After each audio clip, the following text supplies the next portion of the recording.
There's a lot of talk right now about fixing what's broken in our politics, but not a lot of agreement on what that actually means. Today, I'm talking with Chad Peace. He's a voter advocate behind the initiative More Choice, about what it would look like to give voters more power and whether the system is designed to resist exactly that.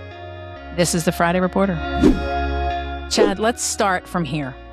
You say more choice. Are you actually talking about fixing democracy or just tweaking around the edges?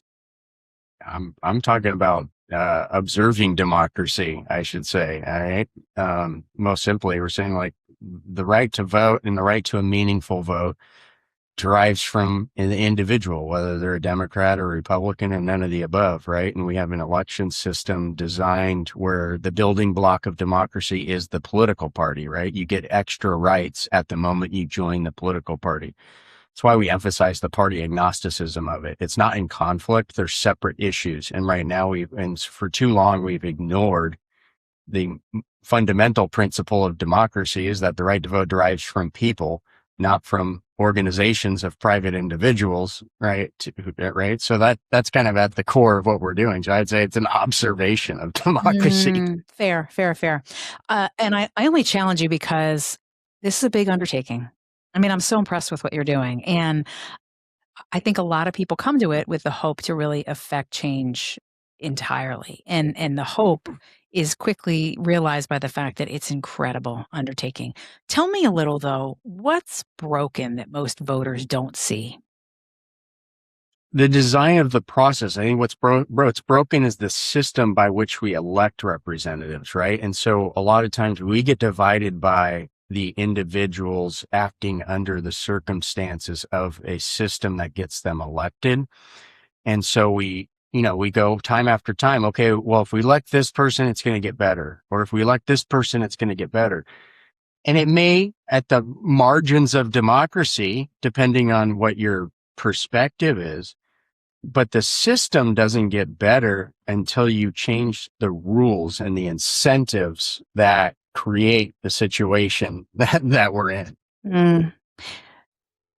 What drew you to this? What drew you to this work? Well, like anybody, it depends on how far you go back. It's a collection of our experiences, right? So, my first experience growing up in a family with a mom that comes from a proud, they would define themselves as Republicans, like, original Republicans, literally cowboys and cowgirls. Like they team pinned until the day they weren't physically able to do it anymore, right?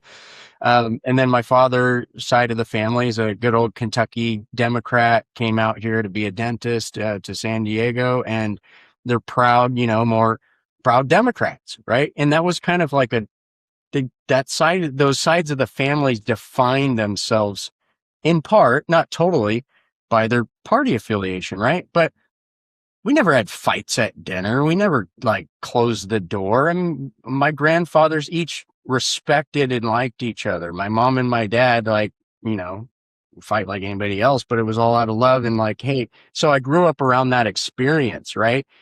And I think it's also indicative of our generation is I don't define myself, frankly, as an independent or Republican or a Democrat, right? That's not just who I am, but our structures, our political system still reflects that, oh, everybody defines themselves as one of these parties. So, I mean, to your question, how did I get involved? My father, full disclosure, was involved.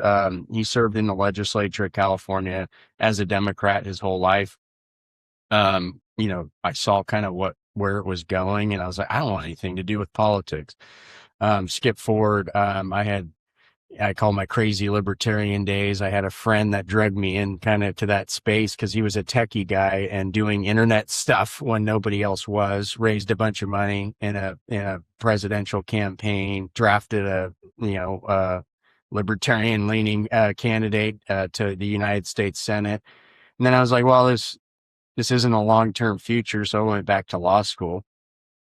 In the third year of law school, I was approached by the Independent Voter Project. Full disclosure, my dad was one of the handful of folks from different sides of the aisle that created Independent Voter Project and said, hey, that digital stuff you guys did and internet stuff, we need to make sure independents are, at the time called declined to state, vote on this initiative we wrote, and it would change it from a partisan primary to a nonpartisan primary. That was the moment when I was like, okay. But then I started thinking about it. I'm in law school. I took election law class, ironically, from a professor that then became, an assembly member and stuff. But looking at through the laws and the court cases where the people in the courtroom are the states and the political parties, right? So it's, Democratic Party v. Jones. It's a case of the Democratic Party joined by all the other parties suing the state of California, right? Nader v. Schaefer. It was a case in Connecticut where it was the party saying, no, you can't have the right to vote in our party. So I'm thinking, I'll go, is anybody asking the questions to the court through the lens of just a person, like an individual voter? Forget the party. And the reality is no, because who has the resources to fight those fights, right? And so that's when I really started going, oh, the nonpartisan primary is more than just, to your point, like a tweak of democracy. It's a fundamental way to approach democracy by saying, no, our building blocks of democracy aren't created at the moment you join a private organization or a political party, right? The building blocks of our democracy are at the moment you become a citizen and an eligible voter, right?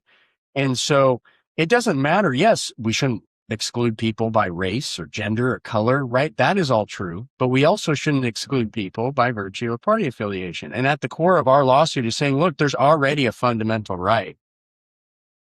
And that's the right of non-affiliation. That's under the First Amendment.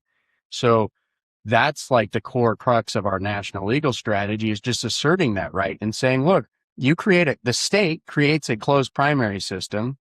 They can't give private members a de facto advantage in the public election process just because I exercised my First Amendment right not to join one of the two political parties. Yeah. And it's really that simple. Yeah. And explain this like I'm standing in line to vote. What is more choice and why should I care? Right. More choice is, so we have we authored what is a top two primary system, right? Mm-hmm. So we advanced two, and there's a lot of national discussion. Everybody have their hair on fire. Oh, California could have two Republicans. So then, only a Republican could get elected and this, that, right? It's true. There's some unintended consequences of a top two primary. It's also true that narrative is manufactured to manufacture the outrage. I can all but guarantee that situation's not going to happen. It's very unusual things would have to happen, but assume it did. More choice is simply saying, why are we deciding the candidates that you have to choose from in June when half of the number of people participate?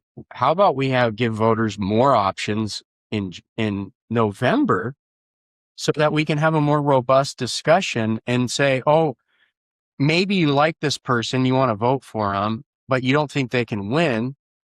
Well, why don't we have the option of saying, yes, I like them, but if they're not going to win, I'd prefer this person over that person, right? And so at the end of the day, more choice is one, voter centric, giving voters the ability to indicate preferences, levels of preferences on a more robust discussion, one. But two, from the candidate and governing perspective, is incentivize consensus, right? Right now, the election incentivizes division because you don't have to win by being good. You can just say that your opponent's really, really, really, really bad, right? Which is why we get divisive politics. A more choice system says there's more options, and that kind of campaigning, you may get some first place votes, but you're not going to get a lot of second and third, and you're probably not going to win, right? It's going to be the candidate that says, you know what, I see some merit in my colleagues' arguments, but this is where I differ. That's how you're going to get for second and third place votes, right? So there's two sides of the equation. How often, I've had this experience myself. How often do you stand in line, as I said, on election day to make my vote? Some people say I'm holding my nose. Some people say I'm choosing the lesser of two evils. I think you've tapped into something here where people feel like their choices have been made for them. And when they arrive on election day, They really aren't pleased with either one of the options that they're given. How would this initiative, how would the work that you're doing today change? What's the first step? Like, where do you to me, it feels so overwhelming to even start. How do you get started? We've drafted 2 initiatives, right? Yeah. Right now, you can see a lot of people might have thought we were conspiracy theorists. We've been saying this for years that the moment they have an opportunity, they will attack the top 2 primary, and they'll do it under the guise of whatever they need to do, including it may come under the guise of reform, right? And say, okay, we can do this reform, but we need to close the primaries in order to do that, right?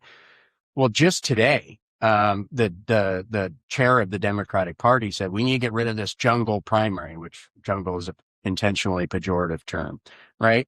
At the same time, you have the candidates on the right side, all the way up to the national level figures on the right side, saying the exact same thing.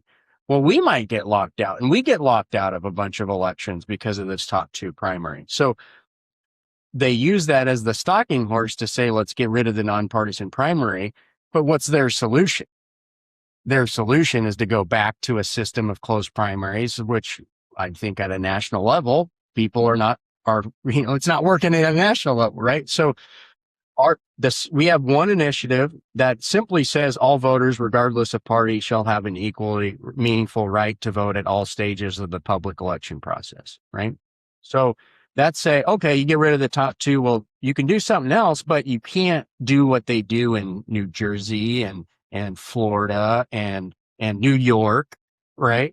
So I'm not picking on Republican states. The Democratic states do it too, right? You can't do that. So design a different system. That's one. And then we have a second initiative, which is, okay, we think a good solution is move it to the top 4. Maybe it's a top 5. I don't know. But okay, if you're frustrated and you think people are going to get locked out, and we, as the authors of top 2, agree, right? That was a limitation, but you don't just jump to the top of a ladder, right? So we took a step on the ladder and we're saying, look, it's time. It's time for the public discussion. It's time to introduce these into the legislature and have an honest conversation about it, because our democracy is important. Are you starting in Our California? initiative may not be final, but it requires a conversation, Are right? you starting in California? Is that where the start? Well, I mean, we're a California-based organization, Got it. right? That's what we know. That's who we know. Sure. And so I'd say we're starting here and we're ending here insofar as we're in the lead, right? That's right. But we'll participate if there's a group in Idaho. I mean, we are working with a group in Idaho right now. We have people ask us in Maine and stuff. And it's like, yes, we're happy to give you our advice, our experiences, the pitfalls, right? But we're not going to go into somebody else's state that we don't really know. We don't have the relationships.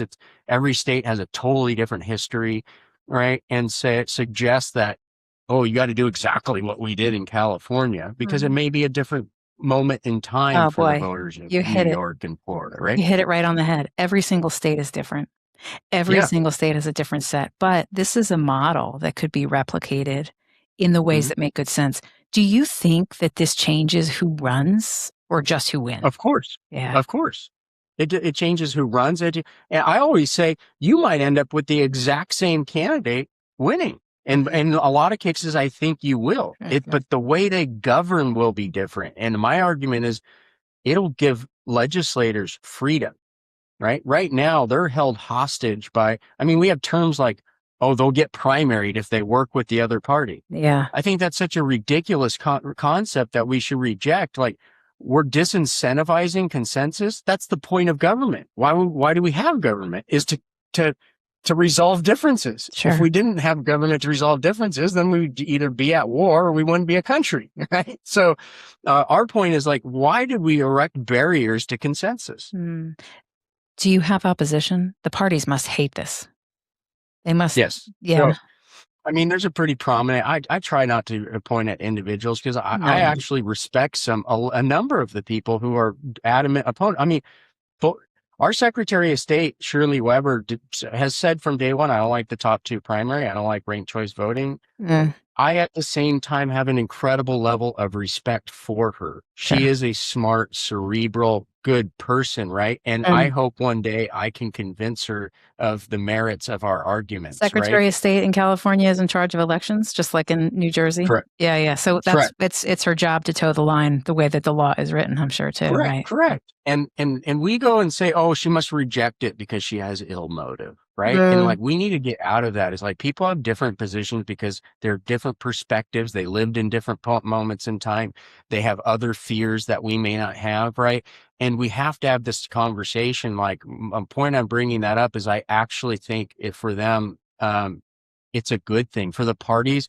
You know, the natural reaction is to go, "You're the independent voter project. You must hate the party." I go, actually, it's not. If you take what we're doing to its logical conclusion, we believe this strengthens parties, right? That the parties are becoming weaker because they don't have a mandate. People are like, they don't represent me. Yeah. Okay. You said, hey, let's have dinner tonight.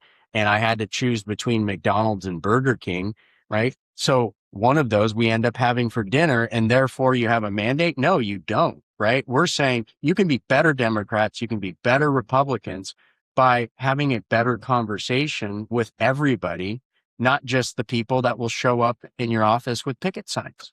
And also too, I think, I mean, what I really like about the fact that you've started this conversation and you've opened it up for discussion and done the work that you've done is that I feel like I have friends on both sides of the aisle that are yearning for the opportunity to have a greater voice, a louder voice, more of a share of who gets to be the elected, you know, whoever it is, Republican, Democrat, Libertarian, Independent, you name it, right? And so that's why I feel like, are you finding as you're out and about and talking about the work that you're doing that people are nodding their head and signing up and wanting to be part of this? Yeah, 100%, right? Mm. What's the difficulty though? The institutions, the incentives all the way down the line, Yeah. the political consultants, the data companies, like the things you don't even think about, the organizations that have funding it's from some of this stuff, right? Is you don't there's an entire industry developed, and by and large the people you're talking about, right? We're friends that sit and we're watching football, or we're going to our t-ball game or something, right? And it's like Mhm. we're not going to go and ignore that to go and try to, change the world, because we have our family and our life is most important to That's us, right. right? Our livelihood isn't tied to this, right? But it's getting to a point where we're making the connection that wait, our livelihood is tied to this, right? It's getting Mhm. so bad, our livelihood is. And so, I mean, that's why, what are we trying to do is all we're trying to do is, to your point, is say, look, can we create a vehicle that's for the rest of us, right? That, the institutional forces, they're going to come down on us, right? Mhm. But the only way we survive is by not allowing them to pigeonhole us into that two-party narrative, because we lose when the left side brands us as, oh, this is just a right side effort. And the right side says, no, that's just a left side effort. And that's the difficulty I'd like to because, think of this too as a way where we can get back to discussion as you talk about your mom and your dad being, although their politics probably were quite similar based on how you described, one was an R and one was a D, but they probably live pretty close to the middle where the rest of us all live.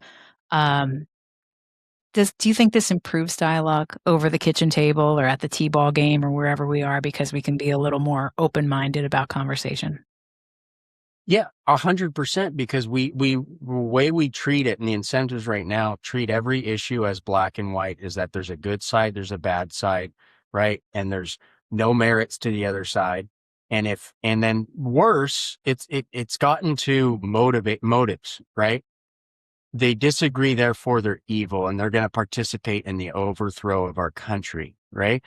I think what the system does is it realigns those incentives to the point I was making earlier, to say, oh, I understand why you have that perspective, right? Here's the merits of your argument, but here's why my argument's better, right? It's a fundamentally different discussion. It's more like you do have at home, because you don't tell your friends, oh, I disagree with you. You suck. And I hope I hope that you never have, I hope you never have kids so that they don't carry on this. Like, that's how our politicians discuss things now. Mhm. Like, none of us Like, we have friends over, say, I don't even know what the political party of half my friends are, nor do I care, right? In But we Washington, it's have harder to discussions. avoid. Washington, D.C., Right. people kind of Yeah. know because it's on their resume.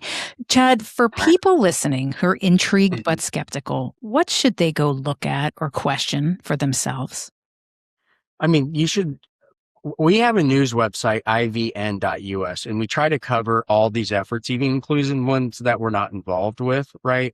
Some of them that we may not, ourselves endorse or support, right? But like, we kind of just endorse the conversation. And I always say, look, if you disagree with something or have a different perspective, just email editor@ivn.us and send your own story. We publish stuff we don't agree with all the time. That's the point. And if you want to get involved organizationally, we have a website, independentvoterproject.org, which is literally, we're relaunching right now. We've been developing for a while, and people have been coming to our site for a long time to check out independent voter statistics and all that stuff.